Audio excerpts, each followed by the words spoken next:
Hello, everyone. Welcome to episode number 5 of Growing Up with Godzilla. It's great to be here. I am particularly excited tonight because my guest is a good friend that I've had for quite some time. But before we get to that, I do want to talk about what the goal is of this show. Ultimately, this is an ongoing series in which I have conversations with Godzilla fans about how the films and characters in our favorite franchise have helped us grow over the years. And considering how much we love these characters and films and their influence on us and how we grow, I feel like deserves some celebration and deserves to be talked about, right? So, without further ado, my next guest to join us tonight is my dear friend, Sean McGuinness. I'm happy to be here. I hope you're doing well. Oh, I am doing quite well. Likewise, I hope you are doing well also. Are we taking it to the heteronormatives? We are slaying. That's what we're doing. It's interesting because we've known each other for a long time and we've, I would say, stumbled across each other at G Fest. We're in orbit. We're in Yeah, orbit. We don't stumble. We're just in orbits. We're celestial bodies traversing this fandom. right. And last time I was at G Fest, I was just like, I need to go to Artist Alley to see Sean. And every time I would go by your booth, like you had so many people. You were very, very busy. Not surprising though, because G Fest is extremely hectic for a lot of people. Plus, the Artist Alley is like the best place to be at the, you know, at the entire event. We could get into that, but we'll save the drama for later, right? That's definitely a future episode. That could be a whole series in of itself. So, Sean, I want to know first and foremost how long you've been a Godzilla fan and how were you introduced to the character and franchise? That I've had to give a lot of thought on because I'm 50 years old. So that means I was born in 72. That means that by the time I could actually go to the theaters when the stuff was being brought over to America, the Showa Eiga had just wrapped up. And we were in for that long 10-year drought. But Saturday matinee at the Dutch Square Theater, they're showing movies. Marvel Comics had the Godzilla comic going on at that time with S.H.I.E.L.D. and the Avengers. So one of those two, as well as the infamous Thorn Godzilla book that you could Orange book you could check out at the library, those seeded the idea and affection for Godzilla in me, with misinformation, mistranslations, and just really not being able to get movies on demand. It'd show up on Channel 6 on the weekends, or there'd be a Saturday matinee. I do remember that Marvel Comics was big for me, but it was Godzilla versus the Smog Monster when it was released in the US that made the hugest impact on me, because I'm sitting there with some snuck-in animal crackers with a bunch of kids watching it, and as Hedorah flies over the schoolyard poisoning the kids, at that moment the film burns up. Now all the other kids, they're kicking the chairs and going boo, and I'm going like, this is the greatest 3D effect I have ever seen in my life. He's flying through the screen. So you can't have that happen to a young, possibly neurodivergent kid and not have it form just a huge impact in near obsession. But back then there was no internet, there was no VHS, there was no on demand. You just got what you could. And I would go down through the years. The 98 movie came out, and that's about the time that Trendmasters had all those awesome toys. And KB Toys, or upstairs from the Music Land I worked at, they were all on deep discount. So I'm just buying them and getting ready to make a Godzilla display for when the movie comes out, not knowing what was going to happen. It was at that time, like we're talking maybe around 1999, 2000, maybe. My mom passed away from cancer, and with me having a huge hole in my life and not really, for lack of a better term, having a good outlet on how to channel that kind of grief, I basically, took my inheritance and spent it on Godzilla toys because it was eBay. And I was literally just cramming these figures into this hole right here, trying to soothe myself. Well, at this time, Toy Fair magazine had a regular feature called Twisted Toy Fair Theater.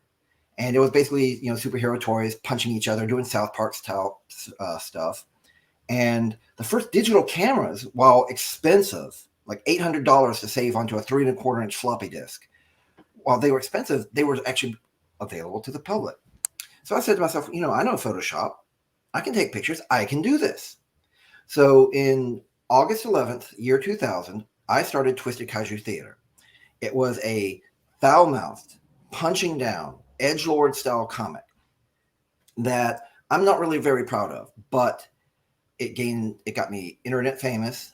People would follow me. The whole purpose was to show off my Godzilla collection and have people come back to see it. If you just put your Godzilla collection up on a website, why are people going to keep coming back? You got to give them a reason, give them some humor, some edgelord humor, of course. That's not who I am now, but that's who I was then, and I own every bit of that. I definitely punched down. I was not an ally. I did not know how to process my feelings. I was uncomfortable around things like gay people and emotions and all the other stuff that little edgelord boys were like. So, but eventually I kind of grew up and I started doing storylines, and they were very Gary Stu-ish, very inspired by anime or whatever movie I was watching at the time. But within 15 years, I had amassed 1,800 comics, some of them 10 to 15 panels long, storylines that would go on for over half a year, which, for a webcomic is almost unforgivable. But I was there at the beginning of the golden age of webcomics, So it was a lot easier for people to say, all right, I want to go find a webcomic. Hey, look at this. It's toys. It's Godzilla. No one else was doing what I was doing. And then I just threw it all away because see, here's the thing. I met someone who taught me how to be better. Because of my Godzilla collection, I got invited to a convention. I met the person who would be my future wife. We got married, and she told me, you are, and she meant this in the best possible term, you're wasting your time on this webcomic. You have a skill. You could be doing artwork. And I thought, who's going to want to buy Godzilla art? Yeah. Me. Yeah. No, see, well, let's go this way. That's the second piece I ever did. I tried to put Godzilla into it, but it just didn't look peaceful enough. So when there's a queen, why does there need to be Godzilla in it? And so I would start inserting my collection into Civil War lithographs, French Impressionism, Japanese woodblocks, and the webcomic never earned me that much money, and I didn't do it for the money. I did it for the attention, but it was a creative outlet too.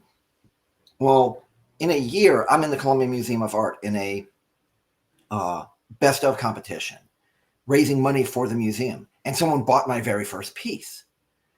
And I basically not only dropped the webcomic because the artwork was so much more immediately gratifying. Like, forget the money, all right? It was not about the money. It was people are taking me seriously now. But I looked back at what I had done. I'm like, is this what I want to represent me? If I have a kid, which we were not planning on having at the time, is this what I would want them to see? And, I looked at that. Forget the garbage storylines, the punching down, the homophobia, the misogyny. I was shaped by Sam Kinison, South Park, a lot of other comics. And I was ashamed of it. So I literally just 1,800 comics, 15 years legacy, gone. I was the longest running webcomic. At the time I deleted it. I still have the files personally because I want to be able to look at it, reflect, learn, and maybe mine a couple of jokes and make them not edgelord.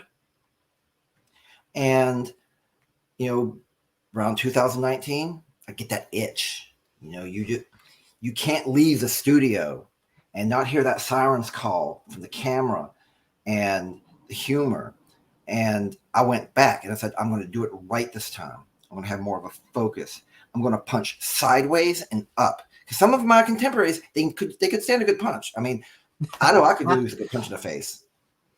So I would actually do even more politics than I was doing back then. Like, I was pretty hard on the Bush administration, rightfully so. But now I was getting even more political. I was going for social justice, about Black Lives Matter, about the Confederacy, which is very, I live in South Carolina. We are still the Bible Belt of the Confederacy. We're the belt buckle, as a matter of fact. So I started being more political and, doing screen captures and just having more fun with it because I wasn't hurting anyone. We've all been talking a lot about Chris Rock recently. If you're hurting someone who's disenfranchised, that's not humor, that's bullying. Mm-hmm. And I don't want to be a bully anymore. I want to punch the people who are hurting my friends. Metaphysically, of course. All right. Oh I yeah, would yeah. never, I would never, never say that we need to punch Nazis. Punch Nazis. Sean, that's such an evolution. And I like that's very empowering to me because I think that we all have been on different journeys, right? And we've watched ourselves grow over time. And I remember being my little baby kaiju fan self like way Mhm. back in like 2003 and 2004 when I started getting exposed to these online fandoms. I was on like Toho Kingdom and They do not like. Rodan's Roost. And I remember your webcomic very well. Like you were very popular. Like a lot of people really were invested in that. I was But at getting like 3,000. I was getting like 3,000 hits a day, and and that at was that time, that is huge. yeah. And again, I tossed it because Mhm. it was more important for me to do the right thing than to have a legacy. My legacy is I get to start over, and who knows, maybe I'll live long enough to go back up to 1800 comics again. Right. I've been uploading some of the older comics after making some edits, like the recent Mazinger storyline I did. It's very bro culture, but I'm more making fun of bro culture than I am celebrating it. And I was like, okay, we got to take out this reference to homophobia. We got to take out this. This is very uncomfortable. It's not misogynistic, but it's close. And look, inappropriate humor has its place. If that's what you enjoy. You know what? More power to you. But you got to own that. Oh yeah, for sure. And um, And understand that there's ramifications yeah, too if it should go awry, right? Which a lot of people don't acknowledge. So, so like as an artist, like you're clearly demonstrating that growth is possible and something that we should embrace, right? Because like if we aren't going to grow in what we do, then it kind of gets stagnant and we don't branch out. But I was very intrigued by you talking about like the significance of political commentary. Now, there are quite a few Godzilla fans out there who are pretty resistant to any sort of political let's get into conversation. them. Right, like I've been waiting for this. you knew I was going in this direction.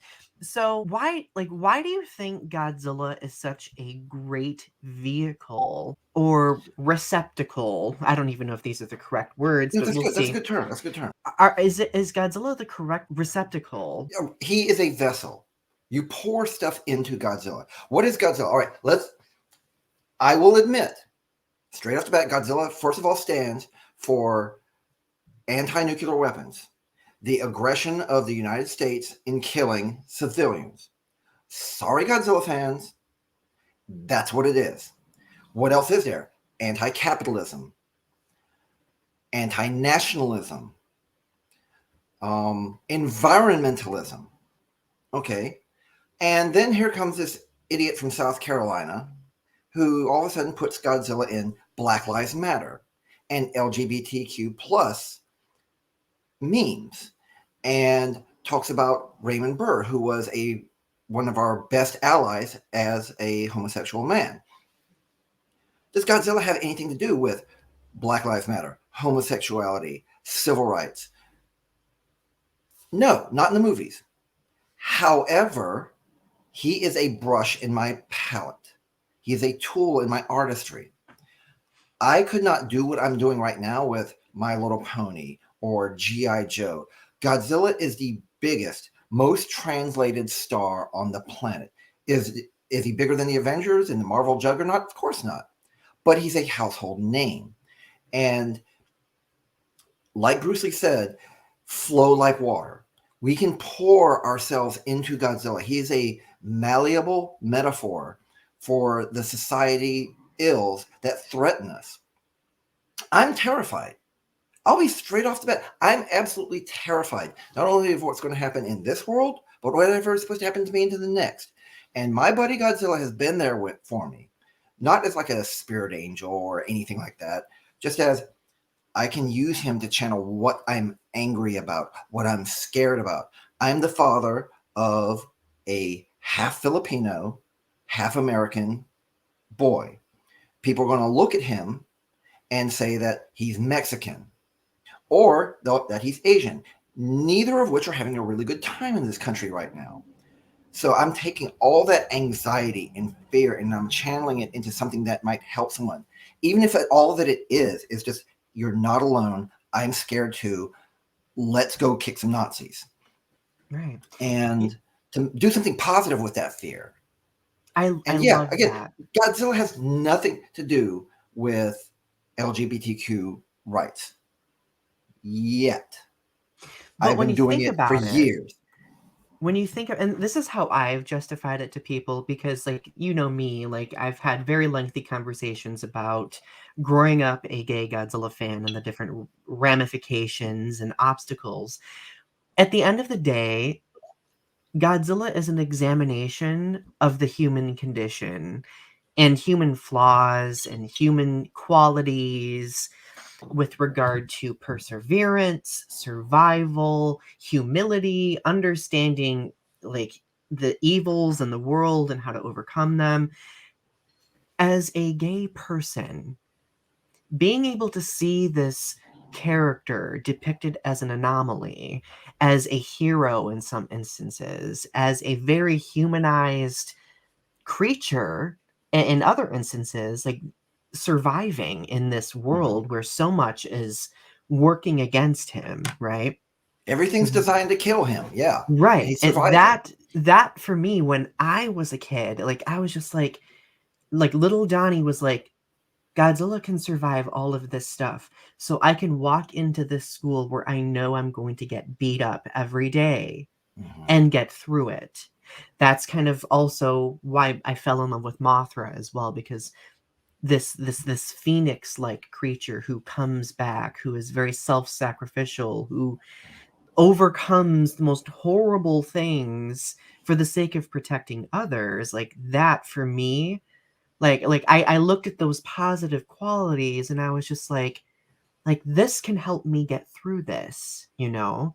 And for there are quite a few people out there who like when they see any comparison with, you know, Godzilla and identity, so on and so forth, they kind of like, well, why do you have to make it about, you know, identity all the time? And I'm like, it's not about me thinking that Godzilla is gay and is going to have an affair with Kong. Like, Right. I'm sure there's Although, fan fiction out find me there. the bed that can hold that action. Right. um but at the end of the day, like we can look at these characters and pick and choose the things that really might empower us or define us in order to help ourselves survive and grow in a world that's ever changing.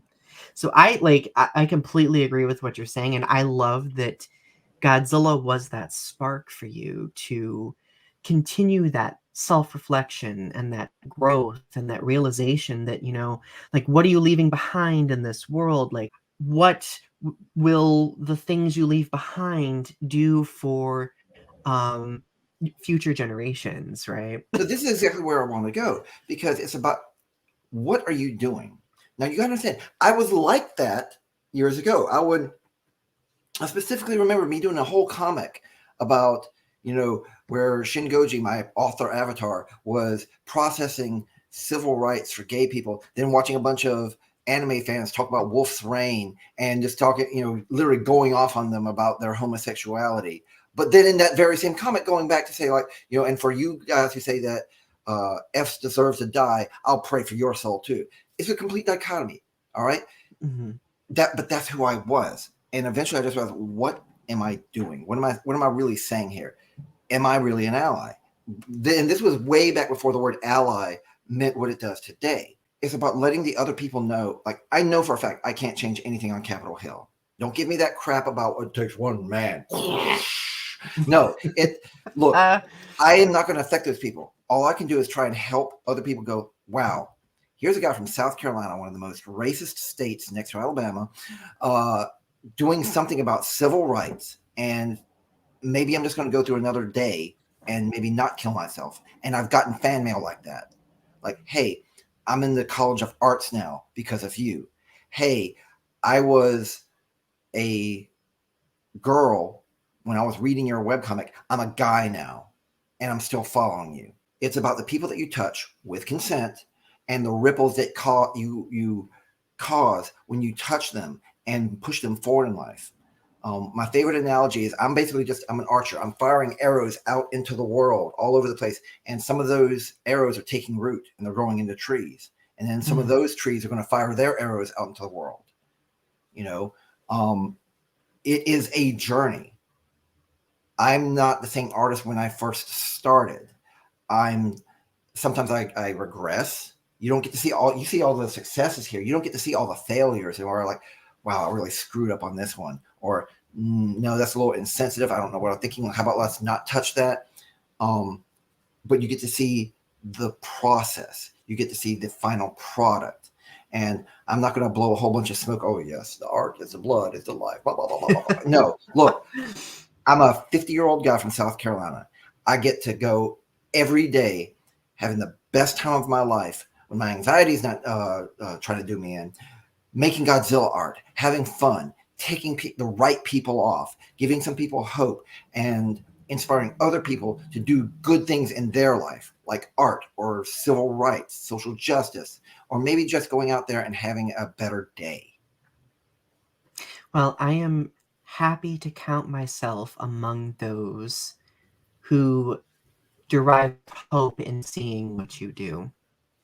I am one of those people. Um, because Okay, like I've got a question for you on that. sure. Okay, so I don't know about what time you may have come into my orbit when the webcomic was around. Didn't you see the destructive parts of my webcomic when you were reading it? Or by that point, was I not as bad then? So at that age, when I was frequenting message boards, so on and so forth, I don't think I was self-aware enough to see those things, because at that point in my life, I wasn't out yet, and in many ways, I had similar projections and beliefs about the world around me and the people in it. And it took me coming out years later to realize that. So, I'm sure if I were to, like, see them now, I'd be able to, but back then, I wasn't You were more about the open and humor and the self-aware. story and the art than you really Yes. realized about how damaging it was, in other Yes, words. exactly. Yeah. Well, here's the thing I've got to say to you, all right? I can't ask for your forgiveness and you can't give it to me. Everything that I've done, I own that 100%. And I'm going to be telling my son, no, when your friends see my old, if they happen to see my old work, don't defend dad. Say, yeah, dad was an idiot back then, but that's not dad now. I know who my dad is. He's screwed up and he's trying to do the best to make amends and do better. So I can't ask for your forgiveness and no one can give that to me. But I want to tell you, I regret what I did and I'm going to spend the rest of my life filling in those holes and trying to think people feel better.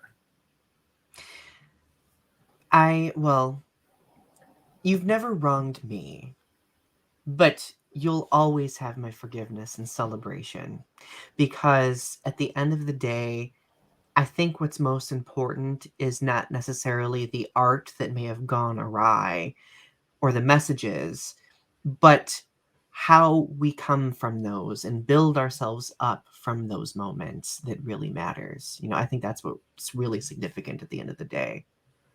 And And you I have really gotten to appreciate that that. point. Yeah. I mean, you've been very open about thoughts of suicide in the past, and I've had those. There's literally not a single day where I don't think, what am I going to breathe when I die? Like, that's how messed up I am here. What am I going to breathe? What if there's nothing after this? And again, that makes some incredibly good art because let me distract myself from this. And I want Yeah. you to know, all right, if you ever have those thoughts, you've always got my ear. I know you've got a good support network, but I would be very upset were you gone and your ghost would weigh very heavily on me because I carry a lot of ghosts and you're important, okay? You are important, you're loved. And while we're not very close, I consider you a friend. And I want to see you keep on living and find a way to live your best life. That really means a lot to me. That made me emotional. Um, Thank you. And I want to echo that for you too. Like, if you ever need anything, if you ever need a listening ear, like, I'm always here. And your presence as a friend, as an artist, as a creator, like, you fill this world with purpose, and that's so important. And you deserve to exist and have that space in this world, you know? Um, and I think that together, like, our example here and the histories that we've talked about, like, I really think that they are semblances of what fictional characters and stories like Godzilla can do for people, right? Like, they can help us build bridges, help us overcome mental health challenges, help us overcome our own uh, misinterpretations or stereotypes about other people. That's the power of story and the power of these characters, and I think that should always be celebrated. I wonder if people like you and me, let's pretend we're back in the Viking Age and we're sharing some meat over a fire. I wonder if those stories of Thor and Odin and Loki, maybe they weren't just so much of religion as it was people like you and me talking about Godzilla and coming up with the stories. And it was a comfort in those cold and dark times. And that's what these are, the Marvel and DC cinematic universe and the monsterverse. There are new gods. And I'm not talking about we should bow down to Godzilla, but that's Metaphorically, yeah. metaphorically, it's what helps us get through those times. Because what is Godzilla if not a spirit of the earth? Exactly. And sometimes a spirit of the wrongdoings of humanity that we can learn from, right? Like, it's so diverse depending on what film or what era you're watching. I really like that illustration that you just posed. Now, I do have a question for you. Sure. Now, obviously, like, the Godzilla franchise is huge. I want to know about some of your favorite films and why they are so influential to you as an artist. Well, this is going to shock you, but I literally did Twisted Kaiju Theater for probably 1,000 episodes, which is years before I even got to see 1954. Like, I literally just grew up on versus Kong, versus Mechagodzilla, versus Hedorah. Didn't even get to see the Heisei. I hope I'm pronouncing that right. The Heisei Eiga. Until I was at a convention in Dallas, and they're like, "Oh, what's this orange Godzilla figure? Oh yeah, he died." I was like, "What?" So I got a bootleg VHS copy, unsubbed, undubbed. Watched it after a 16-hour trip back home, and plugged it in, not knowing what's going on. But I had to figure out what was all this that I missed between Terror of Mechagodzilla, '85, which is what it was called in the United States, Mhm. and versus Destroya. So I'll pull off, like, how I got my son started is I pulled out Godzilla 2000. It's a solid freaking storyline. The special effects are a little off, especially on the beach scenes, but the family of the Godzilla prediction unit is solid. Katagiri, the relationship with the father is just so dynamic. You don't even got to know what happened to the mom. You just know she's not there. So this family unit, that's all that they got. And then this reporter comes in and enters their orbit. And, it was such a divergent look for Godzilla. I love that purple and green look to him. It's a simplistic storyline. It's adult, a little scary, but you can get your kids started on it because they go, ooh, bright colors, explosions, lots of monster fights. Katagiri! Oh, God, I love We it. can't Gets me forget that iconic scene. Oh my goodness. gets It's me so every amazing. freaking time because it's not that scene. It's what Mhm. precedes it. It's This is the true. punch. It's the punch where he saves his friend. Like, look, I'm too far gone, but I'm going to save you. I'm broken and damaged, but I'm going to save you. That freaking speaks to me right in here. I've done a lot of, like, deep character analysis of, like, the different characters and throughout different Godzilla films, and that is not one that I've thought about when it comes to character development, but it really is. He could have done anything, shoved him away, gone with him, but no, he wanted to sit there and stare down God. And he chose that ending. How But many of he us get to also choose when saved we his go out? he also saved his enemy in the process though, which like in the span of like that less than a minute of a scene, so much can be unpacked from that. That is what makes Godzilla so cool because characters like that embody different aspects of the human experience and different things we can learn from it.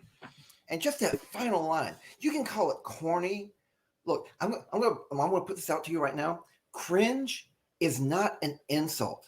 That whoever says, "Man, that's cringe," that is them announcing that they are unable to process sensitive emotions because they are scared of what we will say to them and how we will view them if they were to actually admit, "Hey, I really think this idea is cool." Like I break down crying, crying during King of the Monsters 2019. Mm. Break down crying because the music and the emotion Yep. isn't devoid of the message of the nuclear weapons. Yeah, it's very pro-atomic weapons. I don't care because that movie gets the 5-year-old that's sitting on that couch up there when my dad's asleep, letting me watch movies on Saturday mornings and giving me a childhood. That movie takes me back there while still dealing with adult themes of death, divorce, loss of a child, the end of the world, and giant monster combat, the likes of which we haven't gotten to see. And like the music, I will pay $100 to go into a theater and stare at a blank screen Mm. while the music plays, and I'll still get my money's worth. I the I sobbed too when I listened to the music in that film. Like I can't get over it. Like the Yeah. Mothra song, I sobbed. Oh, yeah, yeah. Oh, freaking, Like and getting Surge on there. Brilliant movie. I and would yeah, do anything for Bear McCreary. I would do anything for him. It's like, sir, you need me to carry you on my back to the sea? Jump on. Bear McCreary is an icon. Like yeah, I oh my gosh, he liked one of my tweets once and I cried over that too. Like I was Oh, just like, dude, "Oh my yes. god, he liked my tweet." Oh. Yeah, but 2000, 2019, Hedora. Honestly, I'll put Hedora almost above 1954 because what they did with a lack of budget during a Mhm. financial crisis, coming up with a brand new monster that had never been seen before, didn't look like anything. The sideways eyes, the music, the fashion, the artistry. Like it's not, the transitions that movie has, where you just have two people walking by each other. Boom, it's a map. Who does that? I'll tell you It who. was Bono does. I mean, it was ahead of its time. Like Bono was ahead of its time. And he got ridiculed for that movie, ridiculed for it. And he gets the last laugh because he finances, as a producer, 14, 19, and Versus Kong. That's his legacy. He came back from utter ridicule, didn't let it get to him, tried to do Godzilla to the max, couldn't get through, didn't give up. Mhm. Didn't give up. You tell me that's not an American dream right there. And that is the life of what I would say a successful artist consists of. Like, and I mind you, I'm saying art in a very broad way, including Exactly. writing and, because like artists will go through so much struggle and many may give up, but artists like him, and I feel like artists like yourself and me, like I feel like we've really taken that extra step and we continue going because if that art is important to you, you'll keep going with it and eventually pieces will fall into place. So, my next question for you, my friend, how far would you say your love of collecting goes? What do you like to collect in the Godzilla That's franchise? first of all, congratulations. You asked me a question no one's asked me before. What it is it has to speak to me. I look at it, and it's not just okay, burr, big monster. This is a collectible. This has value. I look at it. First of all, it's got to be. It can't be pre-posed. Like it can't be like this. I might get one of those if it's aesthetically pleasing to me, but it needs to be something where legs, move tail a little bit. If it can move it to the sides, fine. Because it's got to work with my artwork. Mm. All my toys are tax deductible because they are art supplies. Interesting. I love that. So I think about, can I use this in a comic? Now, if it's going to be like a Christmas ornament, I'm almost always going to get it, unless it's just really bad. I wasn't going to get the Godzilla Jenga, but my son said, Daddy will love this. So, of course, I've got the Godzilla Jenga. Not because I want it, because it's a gift from my son.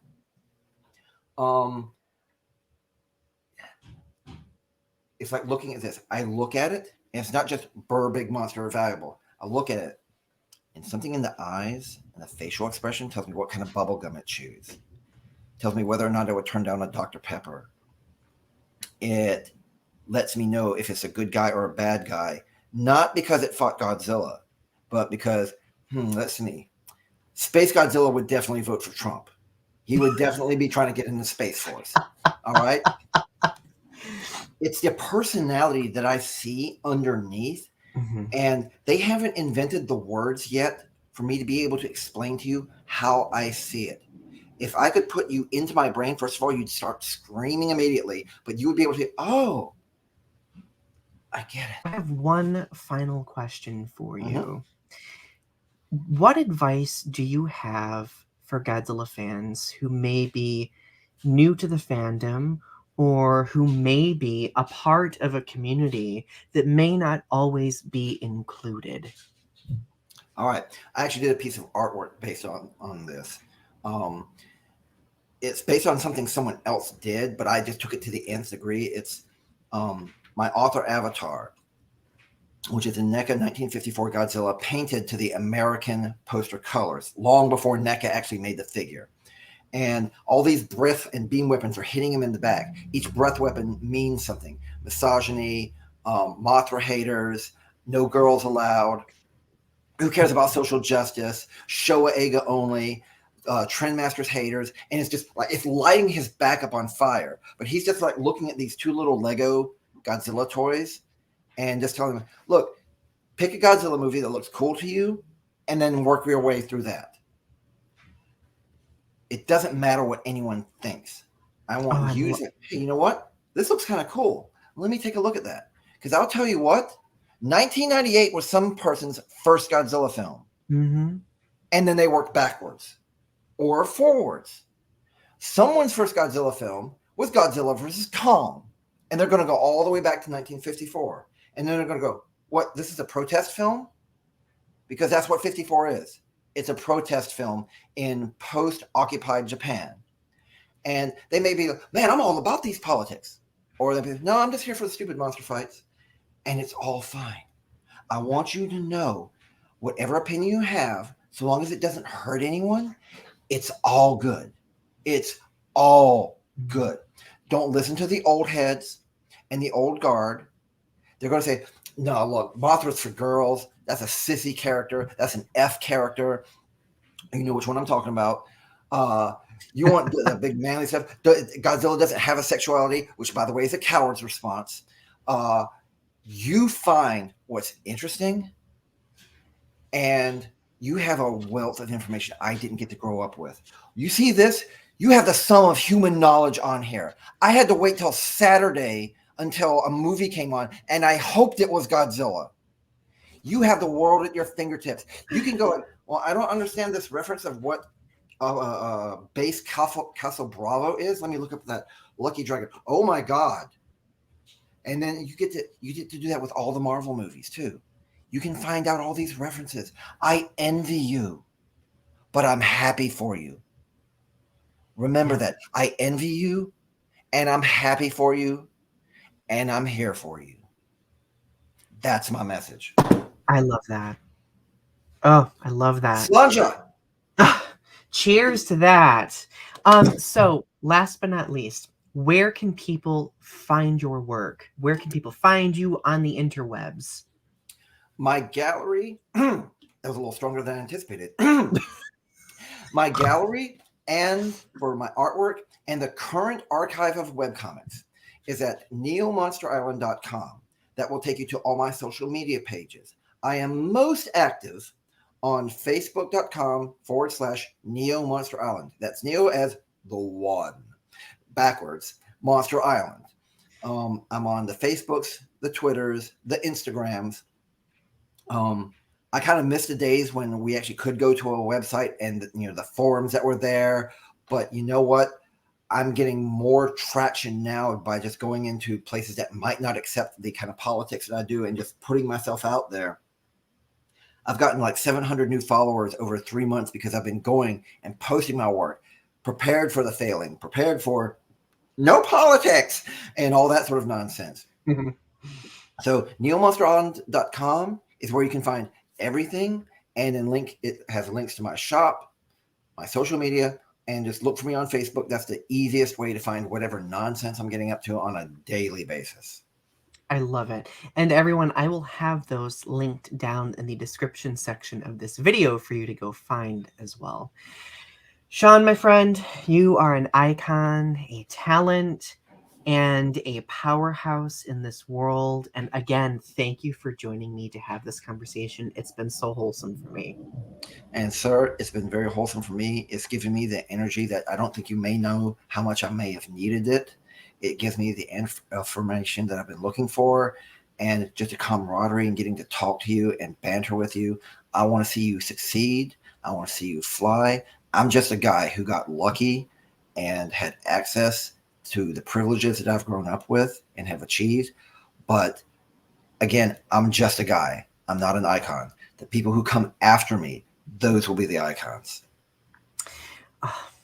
You just have a way of saying these things that is beautiful. It's Star Poetry, Wars. basically. That's Star Wars right there, man. They are what will replace us. Love that movie. Well, thank you everyone for tuning in for another episode. Remember, Growing Up with Godzilla premieres on the first and third Sunday of every month at 4 p.m. Thanks again and talk to you soon. Bye. Peace and love.